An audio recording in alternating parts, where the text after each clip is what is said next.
განასახლებიან, მაგრამ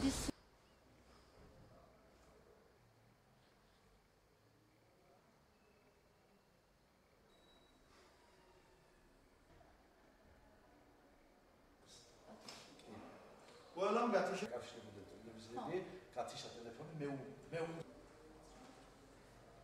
Valitsam წარმოადგენდა სის პირველი ნომერი. ეს პირველი ნომერი იყო თან ხუცესის და სტომის თავმჯდომარე.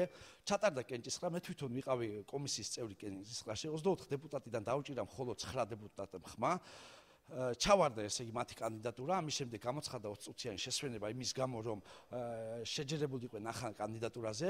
დატოვეს დარბაზი იმის შემდეგ აქამდე ველოდებით, არავითარი ინფორმაცია არ გვაქვს, გააგრძე რომ უნდა, რა უნდა ქნან. შესვენების პერიოდში გამგებლის კაბინეტში გამოცხადდა სადღაც 15 წუთში ზემოაჭარის სუსის ხელმძღვანელი ყურშუბაძე თავისი ჯოხითა და სათვალეებით, ყველა დეპუტატი დაიბარეს ინდივიდუალურად.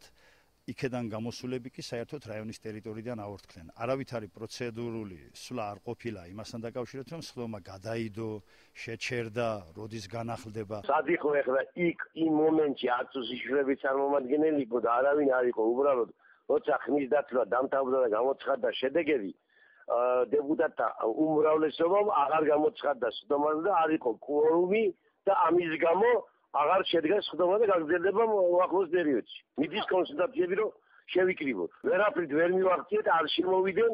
რატომ თქვენ ცნობილია? ანუ არ მეუბნებიან მიზეზ, გავარკვევთ რაღაც სიტუაციებს და მე დავჯდებით და დავილაპარაკეთ და შევიდეთ. მე ჩავატაროთ სხდომაო და ალბათ ამ კრიზის ბოლოს შეიძლება ჩატარდეს.